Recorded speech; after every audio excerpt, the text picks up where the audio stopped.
Hello there and welcome back to my second channel. Welcome back to Jack in the Books. Today I'm going to be testing, well, it's kind of on one hand, how well read am I in terms of recent releases, but also on the other hand, I guess it's how basic is my reading taste. Because I found a list of the 60 most popular books on Goodreads of the last 5 years. We're going to be using this to assess whether I am well read, whether I've read the most popular books that have been published in the past 5 years. And I would say I always cut myself some slack when it comes to classics or when it comes to books that were published before I was born, because inevitably we're always playing catch up, you know?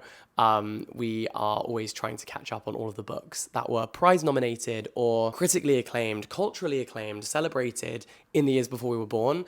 But as an adult now, as new things are released, I can read them in real time. So I think that pretty much with anything published before I was 18, I'm like, I'll get around to it at some point. I cut myself some slack there. Anything that's been published in the past 5 years, I mean, I finished my degree. When did I finish my degree? 4 years ago. I finished my literature degree 4 years ago. So the last 4 years is really when I started to read completely on my own terms. You know, there was no academic curriculum assigning to me what I was supposed to be reading. There was no exam on a certain book, so I had to read that one. Everything in the last 4 years, at least, has been something that I decided I wanted to read. And so all of these books pretty much have been published within that time frame. And so let's see. So Goodreads have curated this list. They say, if you've asked yourself the question, what are the 60 most popular books on Goodreads over the past 5 years? We are here to answer that question with today's collection of the 60 top books published in the last half decade, according to Goodreads members. This particular list is strictly by the numbers. We counted up the number of times Goodreads members marked these books as want to read, currently reading, or already read. Then we looked at the average ratings on each title, with all of these books earning at least a 3.5 average star rating from fellow readers. Okay, that's an interesting metric. The books are sequenced according to overall popularity. So we will go from number 60 all the way to the top, and I'm going to keep a tally of how many of these I have read. You can play along at home. Let me know in the comment section how many of these you have read and also how many of them you would like to read. Because I think that's also pretty crucial too. You know, it doesn't always have to be which ones have you read. It can also be how many of these interest you, you know, because of course, inevitably there's going to be a range of genres, a range of themes, a range of ideas, a range of authors. So let's go through them. So in number 60 is Demon Copperhead by Barbara Kingsolver. This won the Women's Prize last year, as well as the Pulitzer Prize. And it was recently voted the Reader's Choice for the best book of the century so far by the New York Times readers. Do I think this was a bit of a result of recency bias? Yes, to an extent. But did I also put it forward on my ballot as one of the 10 best books of the last century? Yes. It's a David Copperfield by Charles Dickens retelling. Barbara Kingsolver actually says that she went to Charles Dickens's house and he spoke to her from beyond the grave, which is wackadoodle. But I'm very grateful that he did, because the book is amazing. It's this stunning character study where we follow a boy called Damon, who is just sort of a victim of his circumstances. He's nicknamed Demon, and you know, he is born to a single mother who is addicted to opioids and alcohol in a trailer. And the book opens where he's saying, "First, I got myself born." You know, immediately he is active. He is not passive. It's not like I was born. It's like I got myself born. He's described as a prize fighter. That first opening description, the first paragraph, which if you search it up, you can read the opening online, just to get a little taster for like kind of the tone of the book. But immediately he's characterized as a fighter. You're just rooting for him so much. I guess the villain of the story is really the American government and the system that allows poverty like this to impact people. He is growing up in an area where opioids are prescribed to people who are injured through manual labor, which they have to do in order to make a living, and they end up getting addicted to the opioids. And it became a real issue in Appalachia. Anyway, I have read that book. I love that book. I recommend it to absolutely everyone, and I think it's brilliant. The next one is in at number 59, Crying in H Mart. This is a wonderful memoir which really centers food. It's kind of about this woman whose mother has died, and her mother never really said the words, "I love you." But she showed her love through cooking and through buying ingredients that she knew her daughter would love and appreciate and that would nourish her.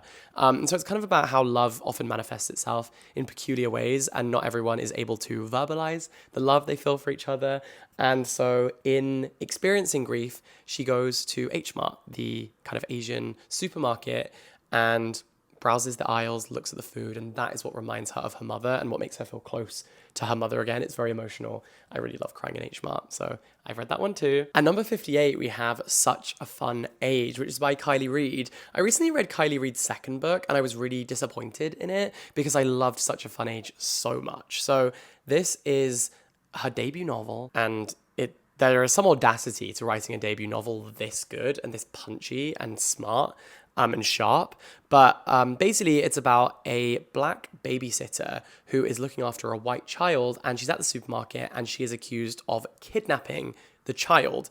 And it's all caught on camera, and her white employer wants to kind of make things right. And it becomes this really fascinating story of privilege and wealth and race, of course. And it is uncomfortable at times. There are some really difficult conversations, but very important and pertinent ones. And I think it's really amazing. I have read that one. So far, 3 for 3. My winning streak is ending though, because next we have American Dirt, which I actually bought a copy of.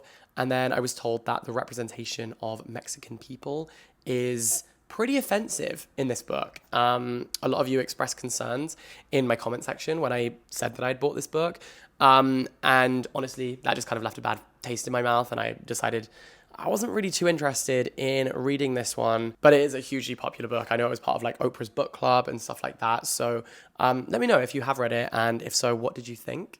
Then next up we have at 56, In 5 Years. This is by Rebecca Searle. I'm not going to lie to you, I have not heard of this book.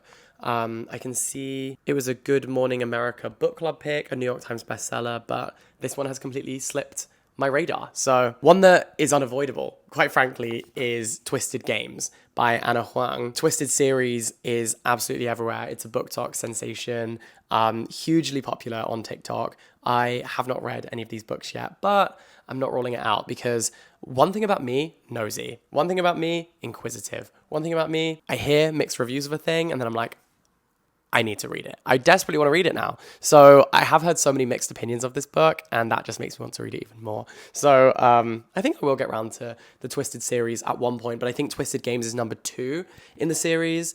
I don't know if the first one is called Twisted, just Twisted, or if it's called Twisted Love, but I would like to read that at some point, probably for a video. So watch this space. At number 54, we have the legend Taylor Jenkins Reid with Carrie Soto is Back. Not my favorite of her books. I do think they are consistently really good. And I love the kind of little universe that she created, the Taylor Jenkins Reid-iverse. Basically, if you love celebrity culture, gossip, pop culture, but also, you know, I sometimes think that when we talk about pop culture and being invested in celebrity culture, or being fascinated by how that landscape works, it can be dismissed as being kind of frivolous, superficial, trivial, redundant. But actually, I think that thinking about the ways that celebrities operate and the way that people in the public eye operate is just a microcosm of society. It's just a way it's kind of like a canvas that we help to project our ideas on. It's how we help to formulate opinions.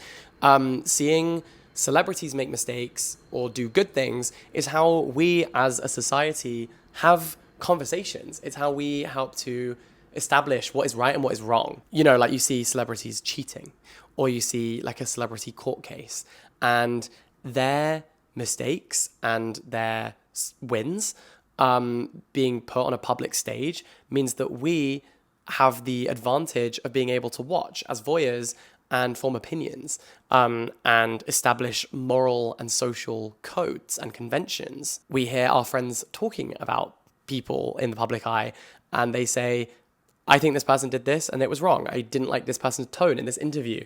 And I think that's actually how we learn a lot about ourselves and how we want to behave and how we approach other people in our real lives. So I actually do think that celebrity culture is much more interesting than some people give it credit for. Taylor Jenkins Reid's books kind of build upon that. So we have you know, rock bands, we have starlets, we have tennis players like in Carrie Soto Is Back, and we see how their lives unfold and why they make the decisions that they make. And, you know, this tennis player is coming out of retirement and she also has major daddy issues, etc. So Carrie Soto Is Back is an analysis of family, of relationships, of age, of the way that the media presents women, the way that media talks about women, the shelf life of female celebrities and sports stars versus their male counterparts. It's actually very interesting. So I like this book. It's not like a 5 out of 5, like, you know, The Seven Husbands of Evelyn Hugo is to me, in my opinion. But I do think it's really worth the read, and I do recommend Taylor Jenkins Reid if you're trying to get back into reading. Every Summer After is number 53 by Carly Fortune. I have heard people talking about this, especially because summer just ended, and so a lot of people I know were reading this around the pool, at the beach, on their days off from work over the summer, and so I am intrigued by it. Next, we have The Queen of Nothing by Holly Black. I'm not going to lie, I read The Cruel Prince by Holly Black, and I just don't think I'll read another one of her books. I really didn't like it. I felt like the plot lines were all just completely random. It felt like she was totally just making up as it went along, which sometimes is fascinating, but in this case just felt like poor planning and felt incohesive. So yeah, Holly Black probably won't be getting a reread from me. The next one is Kristen Hanna with The Women. I actually read another Kristen Hanna book and it was so forgettable, I don't even remember the name. I want to say it was called like The Four Winds or something. Hold on, let's Google. I borrowed it from the library, so I don't have a physical copy, and I think that's how I just forgot everything about it, because I didn't have a physical copy around me to kind of remember the title or remember the characters, or to, you know, sometimes when you see a book in passing, you're like, oh yeah, that one, you know? But because I don't have a physical copy, it's just completely disappeared from my memory. Also, I didn't really enjoy it that much. Yeah, it was called The Four Winds. So I think that unfortunately Kristen Hanna might be an author, again, that I skip in the future just because I had nothing to write home about from the one book of hers that I did read. In at number 50, we have Lucy Foley with The Paris Apartment. This is a book that is on my TBR. I don't know much about it. I think it's a thriller. Mostly what I know is that everyone absolutely worships the ground that Lucy Foley walks on, and for that reason, I would love to read one of her books, and I used to live in Paris, so I think that this is probably the one I'm going to start with. Divine Rivals is next at 49. I know this was a huge romantasy book. Romantasy really has been kind of the buzzword of the last year. I think I might do a whole video reading romantasy books, maybe for Valentine's Day next year, because there's a bunch of romantasy books that intrigue me. Again, I'm just nosy and I hear people talking about them, and so now I want to read them. Like, does romantasy interest me in general? No. But the FOMO of hearing people have a conversation that I'm not in is physically painful to me. So I would like to read this book at some point, hopefully early next year. A romance book I did really like, I will confess, was It Happened One Summer. This is at number 48. It's by Tessa Bailey. I will start by saying the first 25 pages, I hated it. It was making my blood boil. But then I realized that was the point. Like, you were supposed to feel that way. It's kind of about this airhead, starlet, spoilt brat who's like living on daddy's money, and she's just partying and causing problems. And then her dad sends her away to this small fisher town. Actually, maybe it's her stepdad. I think it's her stepdad, and her real dad was from the town. I read this a while ago, so I'm struggling to remember like the specifics. And then she ends up falling in love with a guy who lives in this small town, and it is steamy and it's hot and it's sexy. And I honestly just thought this was great. Like, maybe it just landed on my desk at a time where I appreciated it. Maybe on another day I wouldn't have liked it as much, but the time that I did read it, I was like, this is smoking. And I thought it was good. I don't know if that kind of thing tickles your pickle. Never Lie by Frida McFadden. I have not heard of this book. This is making me feel kind of dumb, but I haven't heard of some of these. Lisa Jewell, None of This Is True, in at number 46. An amazing thriller. I gave this to my mum, and my mum was like, Lisa Jewell is sick and twisted in the head. Winner of the TikTok Book of the Year last year. And Lisa Jewell really and truly is just the GOAT when it comes to writing thrillers. Next, we have Project Hail Mary by Andy Weir. Now listen, this book contains science. And as someone who is actively anti-STEM, not like anti-science, like I don't believe that the earth is flat or anything. I'm not like a climate change denier, but I just don't like studying science. It just doesn't interest me at all. When I was at school, when I would have like biology, chemistry, physics, I would dread it. I was more of a history, politics, English kind of guy, which you can probably tell from the fact that I have a whole YouTube channel dedicated to books and reading. But science and maths just never really excited me. However, that changed when I read this book. I've never really been that fascinated by space or sci-fi, anything like that. But this book is all of those things. And yet I loved it. It's about a guy who is the sole survivor on a spaceship. And then he meets this alien robot thing. I really recommend listening to this as an audiobook because the way that the robot alien thing is narrated is so special. And tell me why I was crying at this robot alien thing in this book. Like, it is so deeply emotional and profound. Andy Weir also wrote The Martian, if you've seen that movie. But yeah, wow, this one is so good. And I think that's especially, that's an especially powerful recommendation when someone who doesn't even like the genre loved the book. That's how I feel about this one. That genre is not for me, and yet I ate this up and didn't leave a single crumb on the plate. At number 44, we have The Housemaid's Secret. Oh, this is also by Frida McFadden. Wow, Frida was cleaning up. She was sweeping. This is the sequel to The Housemaid. I haven't yet read either of these books. At number 43, we have Haunting Adeline by R.D. Carlton. At number 42, another entry for Holly Black with The Wicked King. At number 41, our first entry for Colleen Hoover. This is Regretting You. From what I've heard, most people seem to regret reading this book, but there you go. Oh, there's Kristen Hanna with The Four Winds. This is the one I read. It's at number 40. I can't say that I agree, but good for her. One I do agree with wholeheartedly is the book at number 39. That is Frederick Backman's Anxious People. This is about people who are held in a hostage situation, and they're all from different walks of life. It's basically a house viewing. So each of these people has come to the house viewing. There's different couples, different situations. We also follow a father and son set of police officers, and we see how each of them interpreted the events slightly differently, how they all kind of come together. And it's just this real lovely moment of humanity. I love Frederick Backman's books. If he has 0 fans, I am dead. Quite frankly, I think he's amazing. And again, another author to definitely read if you are in a reading slump, you want something fun, silly, but also deeply moving, and something that will really stay with you. I think that Frederick Backman is the perfect place to start. Next, at number 38, we have Yellowface by R.F. Kuang. This was like the big book of last year.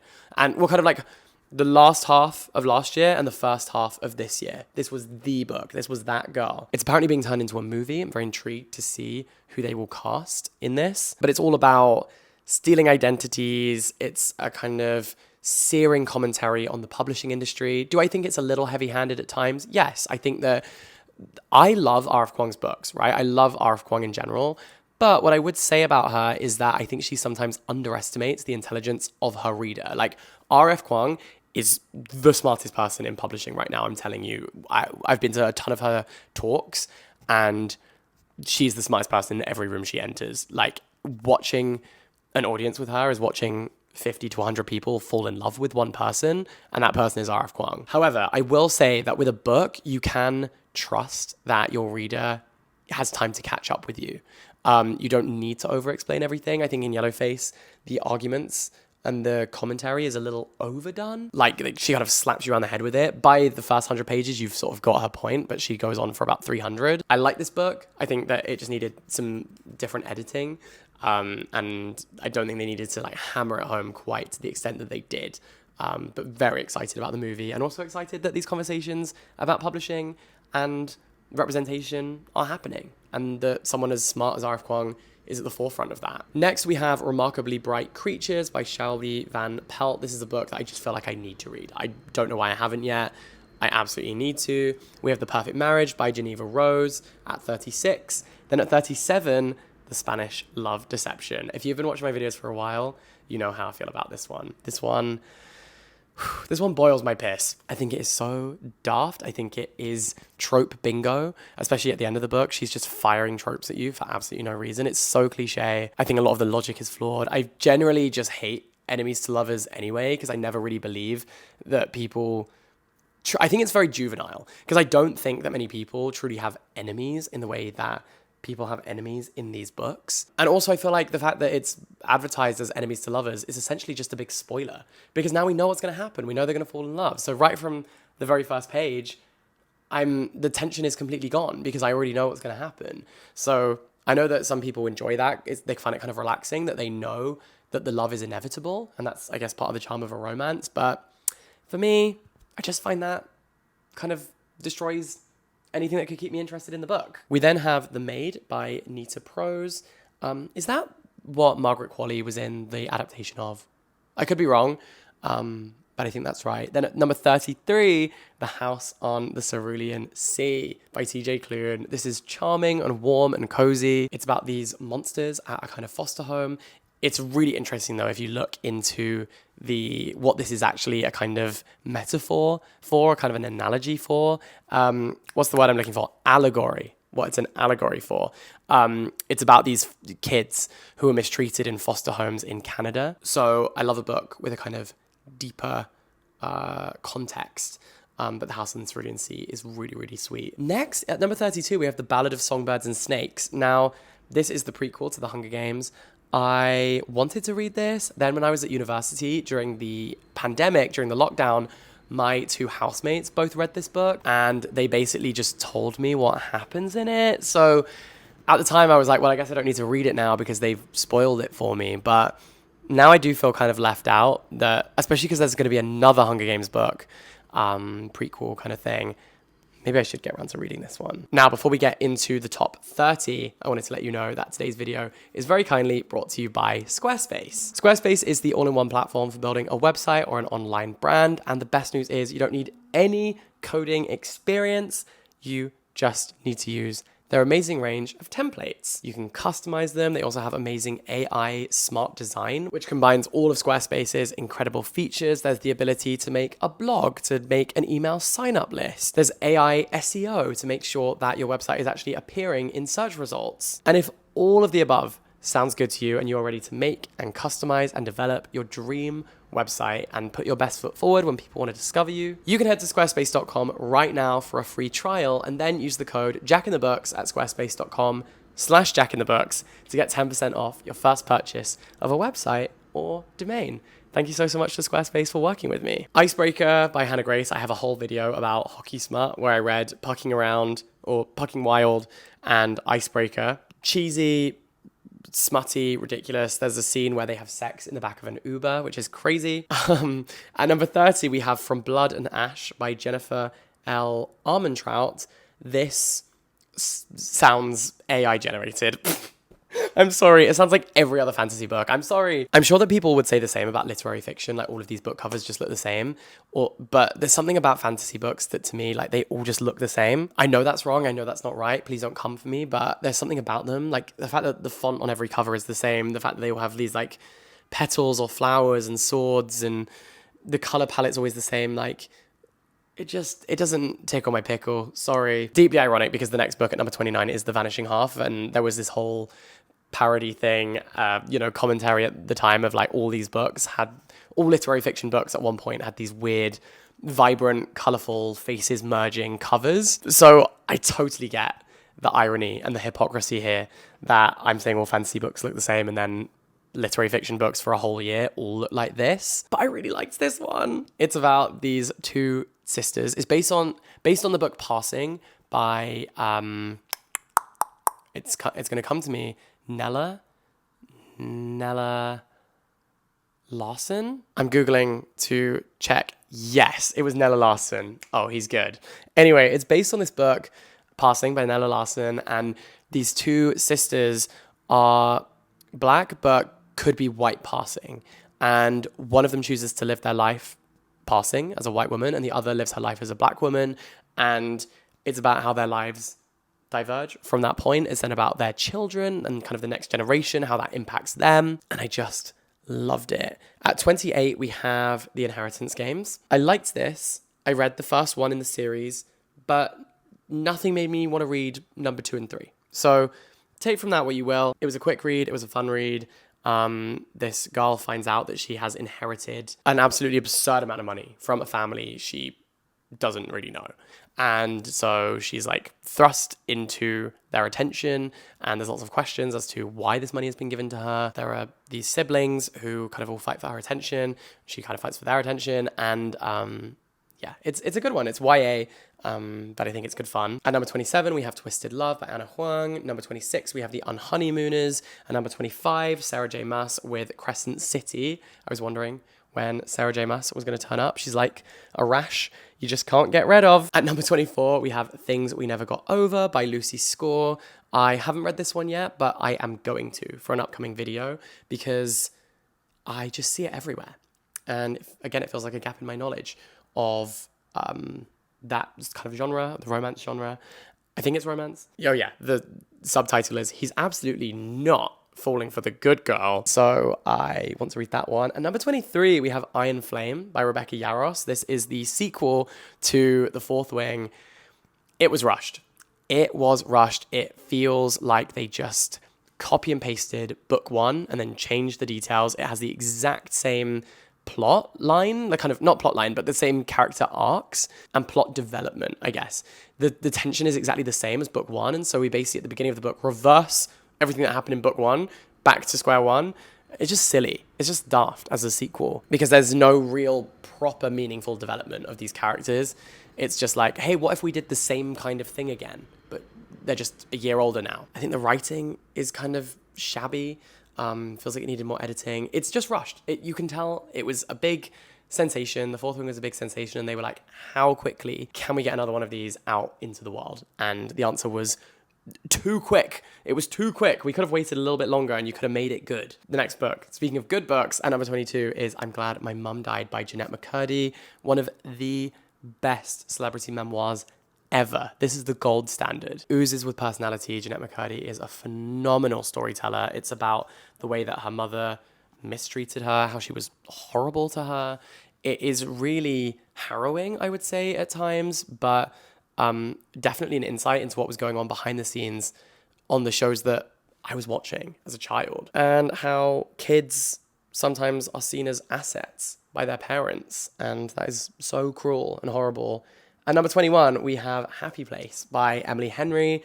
I think this is my favorite Emily Henry book. The reason for this is because I think the peripheral characters are so good.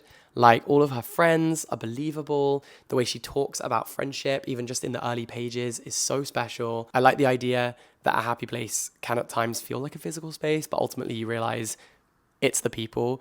Your happy place can be people and the way that they make you feel. It's a second chance romance. Basically, two people who have broken up end up on a holiday with all of their friends, and they're just trying to keep everyone happy, make them think that they're still together, and that kind of encourages them to give things another go. And it's just so lovely. I like that one a lot. At number 20, we have The Last Thing He Told Me by Laura Dave. At number 19, Red, White, and Royal Blue. I have read this one. The stakes are so low. It's basically about the Prince of England falling in love with the president's son. And you would think that would mean the stakes were quite high. And yes, I suppose on an international stage they would be. But in the book, everything is resolved within like 3 pages. Nothing is ever a problem for very long, especially because they have the luxury of being able to fly across the Atlantic on a whim. They can just make things happen for them. They have staff of people. So it's so cheesy. It made me feel like I smelt of camembert, but give me the whole charcuterie board. It was great. It's a really easy read. And charming. At number 18, we have Tomorrow and Tomorrow and Tomorrow by Gabrielle Zevin. This is about people who meet as children in a hospital and bond over their love of video games. And then years and years later, they meet again and they come up with an idea for a video game themselves, which they create. And they kind of build this whole empire. And it's about the other people who work for them.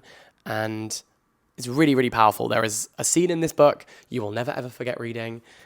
Still gives me goosebumps to even think about. We then have another Taylor Jenkins Reid book at number 17, Malibu Rising, which I've read, of course. A Court of Silver Flames by Sarah J. Maas. These have really just passed me by. They are truly the book that people always mention to me. They are like the series of books that people always mention to me. She truly is the one author who has transcended book social media and has become someone who like everyone is reading. I just don't know if it's for me. Maybe I should do a video where I dive into Sarah J. Maas's books, but it's not going to be anytime soon. I'll tell you that for free. Now, at number 15, we have another Emily Henry book. I've liked all of her books except this one. This is Book Lovers. On paper, this should have been my favorite of her books because it's all about two people who work in publishing, which I love. I just didn't find their romance believable. I wasn't on board with it. I couldn't buy into it. I didn't like the way this one was written. I didn't feel their chemistry. I wasn't rooting for them as a couple. So yeah, Book Lovers for me isn't the one. Reminders of Him by Colleen Hoover at number 14 is about a woman who gets out of prison after doing something quite terrible, and then she meets someone who is linked to that terrible thing that she did, and they get to know each other. I will say it's kind of fine, but the one thing I think Colleen Hoover always lacks is nuance or kind of thoughtful commentary in any way. Like the fact that this is about someone who's just got out of prison is just used in a gimmicky kind of way. It's just used to drive plot. It's never lingered on or thought about in any real detail or in a meaningful way. You know, the idea of a woman coming out of prison and the way that she would be perceived and how she would get rehabilitated into the world, none of that is really thought about that much, except for how it impacts her love life and her romance. And I think that does a bit of a disservice to the subject area, but it's readable for sure. Unlucky 13 is Lessons in Chemistry by Bonnie Garmus. I would actually say this is not unlucky at all. This is a wonderful book about a scientist who ends up becoming kind of a reluctant TV host personality, who is making a TV show that is catered towards housewives, essentially. And she encourages them to have agency and to understand that their value, even if they are based at home, they still are doing a very valuable thing for the family unit. And it's a really cool book. It's empowering. It's great. In at number 12, we have The Housemaid. This has been a huge book, and I haven't read it yet. Beach Read by Emily Henry is at number 11. This is the only one of her books I haven't yet read. I guess I've kind of been saving it. If I read it, then I have no Emily Henry books left to read. And then each time she announces a new one, I'm like, oh great, now I have one to read. So I read that, but I always keep Beach Read on the back burner because I'm like, then I still haven't completed everything. If I really need an Emily Henry book to read, I still have one that I haven't yet got round to. The logic is ridiculous. I appreciate that, but I didn't say it made sense. I just said it's the way I think. At number 10, Side by Side, is another Emily Henry book. This is People We Meet on Vacation. I think this one is fun. It's about two people who kind of have lost contact, but they used to go on vacation together every year. So they decide to go on vacation one more time and sparks fly. And it's kind of believable. I liked this. I was really rooting for them, you know? Next, at number 9, we have A Good Girl's Guide to Murder. This is by Holly Jackson. This one is really fun. It kind of takes on the form of lots of different mediums. So there are like newspaper articles, there are journals. Sometimes she's doing like interviews or she's doing a voice note. So the narrative style is very interesting, and it's about this kind of quite precocious girl who is trying to solve a murder that happened in her local town where she feels that kind of misjustice has been served. Is that the job of someone writing an EPQ essay? No, absolutely not. It's kind of outrageous. She's also very much getting in the way of actual professionals, but it is just fun to read. So you have to kind of take logic out the window for a second with this one. Lucy Foley, once again on the list with The Guest List at number 8. It Starts With Us by Colleen Hoover is at number 7. I actually read this quite recently, just out of pure curiosity, and curiosity killed the cat. What was the point of this book? It is so redundant. Nothing happens. It's not deep. It's not really meaningful. It felt like a waste of time, honestly. At number 6, The Love Hypothesis by Ali Hazelwood. I have read this. Again, this is so ridiculous. There are so many parts of the story, you know, it does read like fan fiction where things don't really follow their logical conclusion. The logic is just so off. I'm trying to think of an example. There's a scene where they go into a lecture theatre and she sits on his lap at the front of the lecture theatre, which, you know, these things would just never happen. And I can't help but find that takes me out of it when I'm reading a romance book that is rooted in the real world, like on an academic campus, on that kind of a setting, a relationship between a professor and a student. You know, she's an adult student. It's not that there's anything untoward, but of course there is a position of authority and power. Yeah, when I just can't believe in it, it takes me out of it. And that's what happened to me with The Love Hypothesis. The Invisible Life of Addie LaRue by V.E. Schwab is a great book. There are definitely some flaws because, you know, This girl, she has lived through centuries. She has traveled all around the world. She never ever meets a person of color. She, like, the only people she ever interacts with are white people. And for me, I think if you're going to write a book about someone who like travels through time, can go anywhere in the world, you can really do something quite interesting with it. And you could think about the entirety of the civilization. And yet there's quite a lot of erasure of certain types of people in this book, which feels like a real flaw and something that could have added a lot more depth to the book had it been involved. It's basically about a girl who sells her soul to the devil, and that means that she will never age. But the curse is that people forget her. Like, as soon as she kind of goes out of their eye line, they forget her. So she ends up forming relationships with people who then just forget that she ever existed, etc., etc. It's a great premise. There are just some holes within it. Number 4, Daisy Jones and the Six. This reads like a Netflix documentary about a band. It's kind of loosely based on Fleetwood Mac, but super immersive and fun to read. At number 3, The Fourth Wing. Sure, okay. I mean, this was a huge sensation. I understand what it's doing here. I don't think it's the 3rd best book of the last 5 years, but I will, say, yes, this has been so highly talked about and discussed, and I have read it. At number 2, I've also read this one. This is The Midnight Library by Matt Haig. I think this is a very surface level conversation about mental health. I think that Matt Haig is much better at writing nonfiction than he is at writing fiction, but it is an absolutely stunning premise. It's basically like you can go to this midnight library and it's basically about someone who is considering suicide, and they go to this midnight library and they get to see all of the lives they could have lived. So at one point they were an Olympian. They're always very successful in these lives. At one point they're like a rocket scientist, etc., etc. And ultimately she realizes how precious and special her own life is. But yeah, I would say Matt Haig's nonfiction is better. And then I actually haven't read the number 1 spot, which is The Silent Patient by Alex Michaelides. I have heard so much about this. I own a copy. I've owned a copy of this for years. I know that people absolutely love it. I started to read his second book, The Maidens, and couldn't get into it at all. And I think that's what stopped me from reading The Silent Patient. But let me read the full description, since it is in the number 1 spot. Alicia Berenson's life is seemingly perfect. A famous painter married to an in-demand fashion photographer, she lives in a grand house with big windows overlooking a park in one of London's most desirable areas. One evening, her husband Gabriel returns home late from a fashion shoot, and Alicia shoots him 5 times in the face and then never speaks another word.